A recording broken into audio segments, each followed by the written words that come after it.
আসসালামু আলাইকুম ভিউয়ার্স, জানিয়ে দিব সর্বশেষ সংবাদগুলো।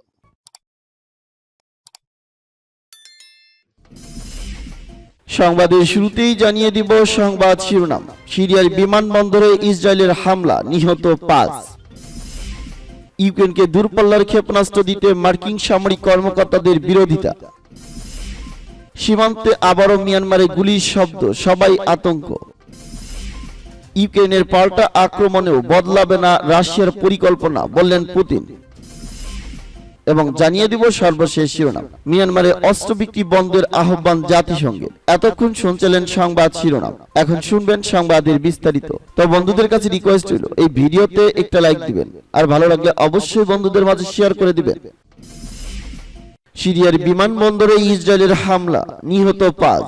সিরিয়ার রাজধানী দামেস্কে আন্তর্জাতিক বিমানবন্দর এর দক্ষিণে কয়েকটি অবস্থানে বিমান হামলা চালিয়েছে ইসরায়েল। এতে 5 সিরীয় সেনা নিহত হয়েছেন। এছাড়া বেশ কয়েকটি স্থাপনা ক্ষতিগ্রস্ত হয়েছে।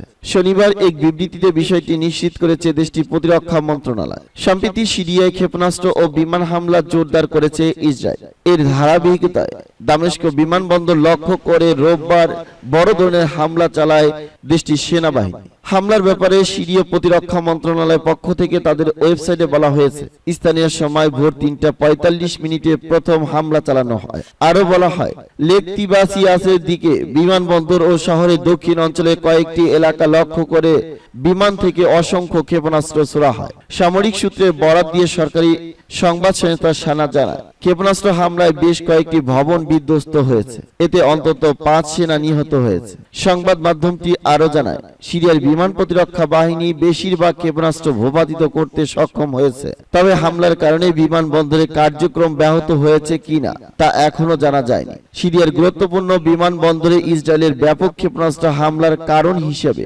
গোয়েন্দা ও কূটনৈতিকরা বলেছেন, সিরিয়া ও লেবাননের হিজবুল্লাহর কাছে অস্ত্র সরবরাহ দামেস্ক বিমানবন্দরকে রুট হিসেবে ব্যবহার করছে ইরান। তেহরানে ক্রমবর্ধমান অস্ত্র সরবরাহ ব্যাহত করতেই বিমানবন্দরে হামলা জোরদার করা হয়েছে। 2011 সালে সিরিয়ার প্রেসিডেন্ট বাশার আল আসাদের বিরুদ্ধে বিক্ষোভের মধ্যে দিয়ে দেশটিতে গৃহযুদ্ধ শুরু হয়। এই গৃহযুদ্ধ এক সময় রাশিয়া ও যুক্তরাষ্ট্রের মতো বিদেশি শক্তি টেনে আনে।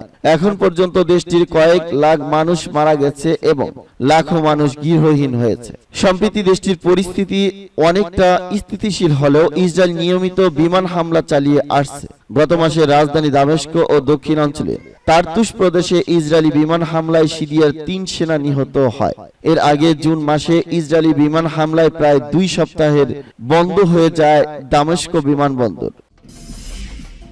ইউক্রেনকে দূরপাল্লার ক্ষেপণাস্ত্র দিতে মার্কিন সামরিক কর্মকর্তাদের বিরোধিতা। ইউক্রেনকে রাশিয়ার রেড লাইন সম্পর্কে ওয়াশিংটনকে কঠোর হুঁশিয়ারি দিয়েছে মস্কো। তারই পরিপ্রেক্ষিতে মার্কিন সামরিক বাহিনীর শীর্ষ কর্মকর্তারা কিয়েভকে দূরপাল্লার ক্ষেপণাস্ত্র দেওয়ার বিরোধিতা করছেন। মার্কিন নিউজ চ্যানেল এনবিসি জানিয়েছে, আমেরিকার সশস্ত্র বাহিনীর কর্মকর্তারা হোয়াইট হাউসকে পরামর্শ দিয়েছে ইউক্রেনকে যেন দূরপাল্লার ক্ষেপণাস্ত্র দেওয়া না হয়। ওই সামরিক নেতারা বলেছেন, ইউক্রেন দূরপাল্লার ক্ষেপণাস্ত্র পেলে রাশিয়ার সঙ্গে সর্বাত্মক যুদ্ধে জড়িয়ে পড়তে পারে। মার্কিন 2 পদস্থ সামরিক কর্মকর্তা এনবিসি কে বলেছেন, রাশিয়ার কাছ থেকে বিপজ্জনক প্রক্রিয়ার আশঙ্কায় বাইডেন প্রশাসন দূরপাল্লার ক্ষেপণাস্ত্রের জন্য ইউক্রেনের আবেদন স্থগিত রেখেছে। গত বৃহস্পতিবার রাশিয়ার পররাষ্ট্র মন্ত্রণালয়ের মুখপাত্র মারিয়া জাখারোভা মার্কিন যুক্তরাষ্ট্রকে এ বিষয়ে কড়া সতর্কবার্তা দিয়েছে। তারপরই মস্কোর প্রতিক্রিয়ার ভয়ে কিয়েভকে ক্ষেপণাস্ত্র দেওয়ার বিরুদ্ধে সামরিক নেতাদের পরামর্শের খবর গণমাধ্যমে এসেছে। জাখারোভা বলেছেন, আমেরিকা কিয়েভকে দূরপাল্লার ক্ষেপণাস্ত্র সরবরাহ করার মানে হলো রেড লাইন অতিক্রম করা। তাহলে রাশিয়ার বিরুদ্ধে আমেরিকার সরাসরি যুদ্ধে নামার শামিল। এর আগেও আমেরিকা নিযুক্ত রুশ রাষ্ট্রদূত আনাতোলো আন্তনভ হুঁশিয়ারি উচ্চারণ করে বলেছিলেন, কিয়েভকে দূরপাল্লার ক্ষেপণাস্ত্র দেওয়ার অর্থ হবে রাশিয়ার বিরুদ্ধে আমেরিকার সরাসরি যুদ্ধে অংশ নেওয়া। রাশিয়ার সীমান্তে ন্যাটোর উস্কানিমূলক পদক্ষেপের ঘটনায় গত 24শে ফেব্রুয়ারিতে মস্কো ইউক্রেনে বিশেষ সামরিক অভিযান শুরু করছে। পশ্চিমা দেশগুলো, বিশেষ করে আমেরিকা, ইউক্রেনে উত্তেজনা কমাতে কিংবা সংঘাত বন্ধ করতে কিছু তো করেইনি, বরং অস্ত্রশস্ত্র পাঠিয়ে এবং রাশিয়ার উপর ব্যাপক চাপ সৃষ্টি করে সংঘাতকে আরো উস্কে দিয়েছে। সীমান্তে আবারও মিয়ানমারের গুলির শব্দ, সবাই আতঙ্ক। তুমরু সীমান্তে মিয়ানমারের মর্টার সেলে এক রোহিঙ্গা নিহতের পর শনিবার বিকট গোলার শব্দ শোনা গেছে। এতে আতঙ্কিত হয়ে পড়েছেন স্থানীয় বাসিন্দারা। নিরাপত্তার কারণে গ্রাম ছেড়ে অন্য জায়গায় আশ্রয় নিয়েছে অন্তত ৩৫টি পরিবার। এদিকে ঘটনার পর থেকে সীমান্ত এলাকায় চলাচলে নিষেধাজ্ঞা জারি করা হয়েছে। তুমরু কুনারপাড়ার বাসিন্দা নূর হাসিনা জানান, তার বাড়িতে শুক্রবার রাতে এসে পড়ে একটি মর্টার সেল, কিন্তু সেটি বিস্ফোরিত হয়নি। তবে তার বাড়ির কিছু দূরে আরো একটি মর্টার সেল পরে বিস্ফোরিত হয়। এই আতঙ্কে তার পুরো পরিবার এখন আশ্রয় নিয়েছে তুমরু মাঝের পাড়ায়। শুক্রবার বিকেল থেকে রাত পর্যন্ত সীমান্তে মিয়ানমারের অভ্যন্তরে গোলাগুলি মর্টার সেল বিস্ফোরণের পর শনিবার সকালেও কয়েকটি গোলার বিকট শব্দ হয়েছে। আর শূন্য রেখায় মর্টার সেলের বিস্ফোরণে আহতরা এখনো উখিয়ার কুতুপাং MSF হাসপাতালে চিকিৎসাধীন রয়েছেন। সীমান্তে গোলাগুলির ঘটনায় চলাচলে বিধিনিষেধ দেওয়া হয়েছে। এতে আতঙ্কে সীমান্ত এলাকার বাসিন্দারা। তুমরু সীমান্তে বাংলাদেশের ভিতরে মর্টার সেল এসে পড়ায় কুনারপাড়ার ৩৫টি পরিবার এখন অন্যত্র নিরাপদে আশ্রয় নিয়েছে বলে জানিয়েছেন স্থানীয় জনপ্রতিনিধিরা। সীমান্তে গোলাগুলির ঘটনায় ঘুমধুম উচ্চ বিদ্যালয় থেকে SSC পরীক্ষার কেন্দ্র সরিয়ে উখিয়ার কুতুপাং উচ্চ বিদ্যালয়ে নেওয়া হয়েছে।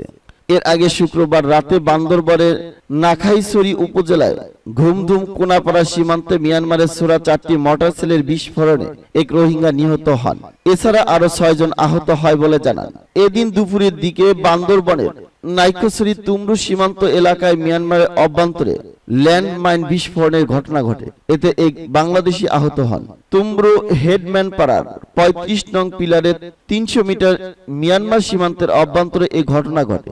আহত অন্যথায় তঙ্গাঙ্গ ঘুমধুম ইউনিয়নের ৩ নং ওয়ার্ডের তুমরুজ হেডম্যান পাড়ার বাসিন্দা। ইউক্রেনের পাল্টা আক্রমণও বদলাবে না রাশিয়ার পরিকল্পনা, বললেন পুতিন।